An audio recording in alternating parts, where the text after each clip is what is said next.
You're a 168 fighter, and I know it sounds crazy, but if he were to like turn around and be like, "Hey, yeah, I'll fight David," I'll be dope. I have a lot of respect for Terence Crawford, and just because I want to fight, if we would fight, doesn't mean we have hard feelings for each other. He's definitely a great fighter. I'd love to fight him. I need to get. I would love to get it. I just don't think it would come up. Well, I mean, I'm not even at 168 no more. Right.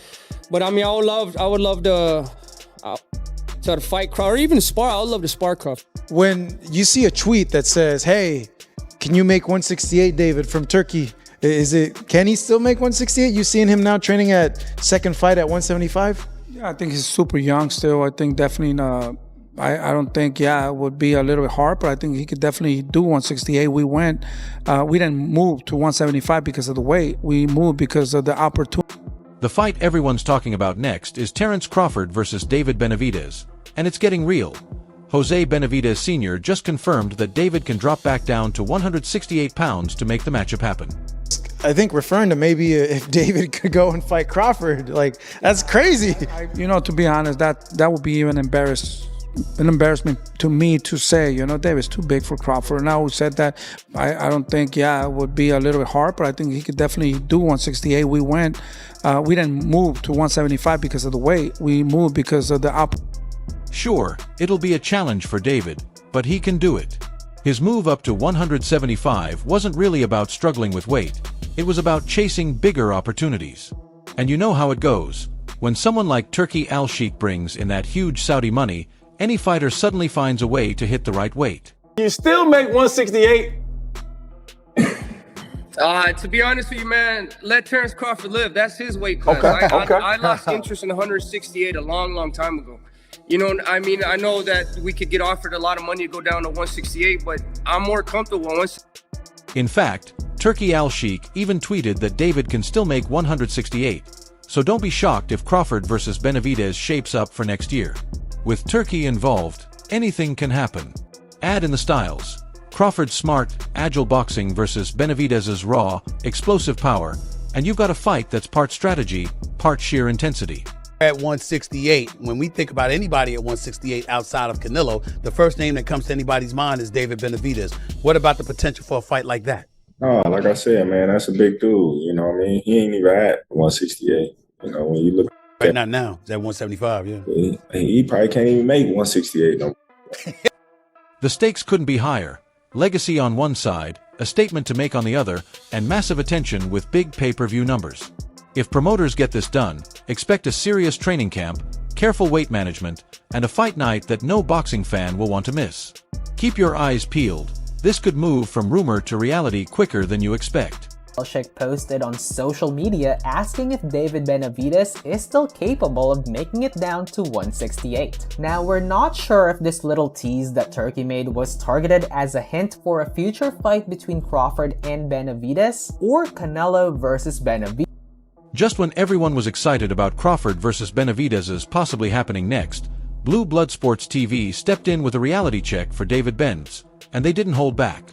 They basically said, "Wait a minute, champ.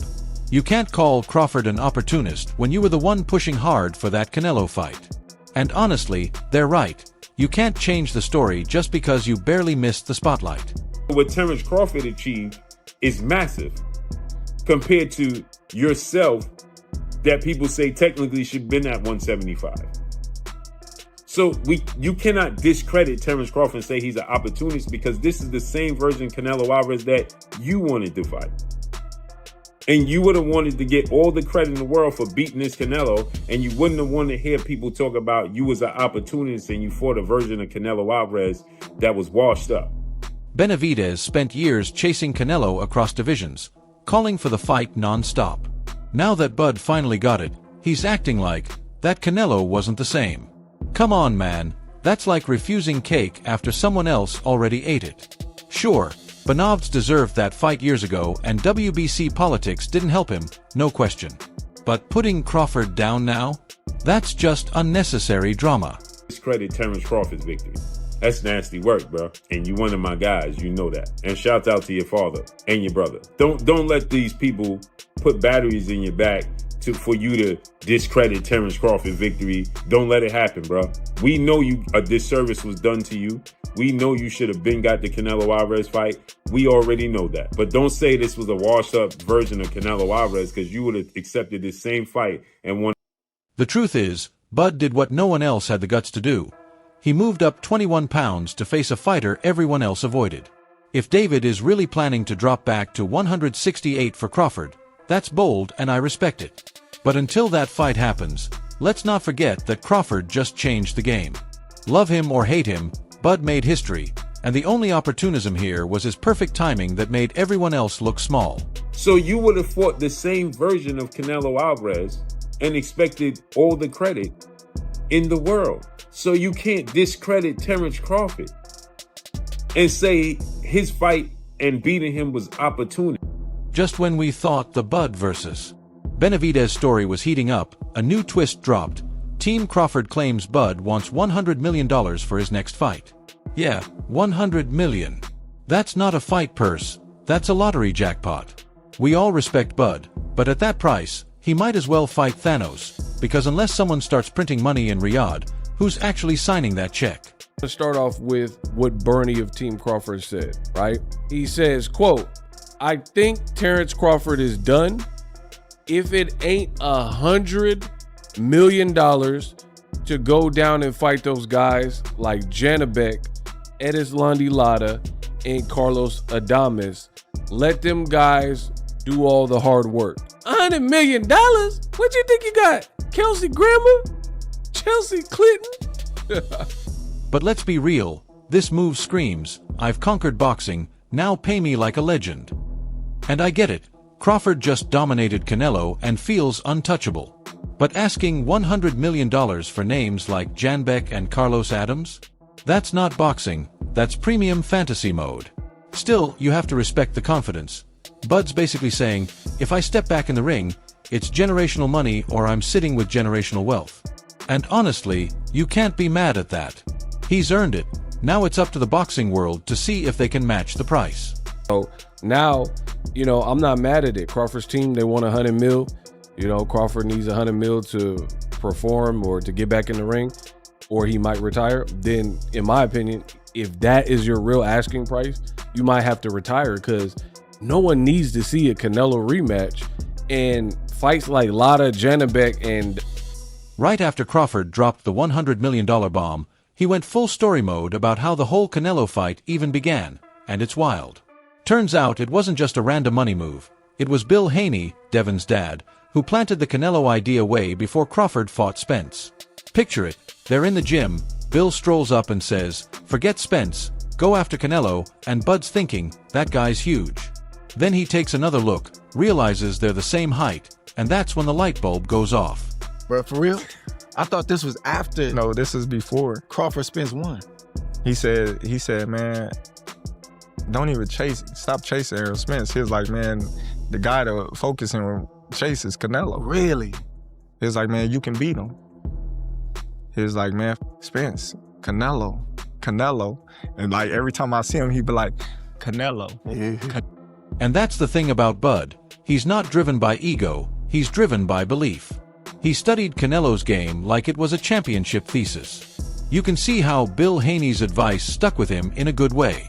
When Canelo's team claimed Crawford doesn't sell, Bud's response was basically, fine, then don't mention me. I'm the draw now.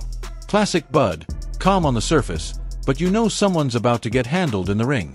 You know what I mean? I'm like, all right, we the same height, around the same size. Like, he a little thicker, okay. I'm starting to look into it now because he already planted the seed, but now I'm like looking into it. Like, let me see what Bill look at now, what he see. So I'm, okay. This is what he talking about. Cause he like, man, he's not a big dude. He just kept saying he's not a big dude and you can beat him. And then when I looked into it, I'm like, damn, Bill right. Yeah. And just when you thought the Canelo story couldn't get wilder, the behind-the-scenes stuff is next level. Bud spent 9 hours in Saudi, in a back room like he was unlocking a secret boss level, surrounded by people speaking another language, texting, calling, whispering, and he's just sitting there saying, I just want to talk to Turki. But they wouldn't let him, claiming Turki might go easy on him. Imagine being too likable to negotiate your own deal. That's when it hit me, this isn't your average fighter. Bud runs his business like the CEO of Team Crawford Enterprises. No lawyers, no middlemen, just him holding his ground for 9 hours until both sides leave half satisfied and half broken. Then we went to the little back room, and we was there for like 9 hours. Dang. Going back and forth. Dang. You know, they not budging, I'm not budging. I'm in that mug like this. I'm like, By yourself. by myself. And they like, and they calling Turkey. He's not. they talking in their language and texting, and we going back and forth. That's when you know it's real. When he said it wasn't the deal they wanted or the deal he wanted, but it's done, you could feel the chess move click. He didn't just secure a fight, he locked in a legacy. And let's be honest, when people say Crawford did it for the money, stop. Bud straight up said, who's fighting for free? And he's right, you and I wouldn't work for exposure, so why should he? He's been underestimated, blackballed, told he doesn't sell, and yet here he is, negotiating on another continent, chasing greatness like it owes him rent. You have to respect that. Bud isn't just fighting opponents anymore. He's taking on systems, narratives, and time itself, and he's still winning every round. You gotta get the deal done. Yeah. You know what I mean? Like, you can see Turkey when you get the deal done. And I'm like, oh, man, listen. Y'all talking about ain't making sense. Yeah. You know Did you have a number though? Yeah. Or you kind of had a number like, I want to be in this range, Yeah, right here? I had a number, and it was just like, they like, man, listen, we gonna have to talk. so we all in that motherfucker for like, you know what I mean, 9 hours, dog. 9 hours, bro. I'm telling you, I'm straight. And here's the wild part. Crawford versus Benavidez isn't just another fight. It's a full-on power play in boxing's new era. Legacy versus youth, IQ versus aggression, pride on the line. Whether it's at 168 or 175, both are chasing the next big mountain. But who really wants it more? Is Bud still hungry after beating Canelo, or is Ben ready to prove he's more than the guy who didn't get the call? Either way, the world's watching, and if Turki Alalshikh drops that royal check, it's game on. So, who takes it? The technician or the monster? Drop your thoughts in the comments, and don't forget to like, share, and subscribe for more fire coming your way. See you in the next one.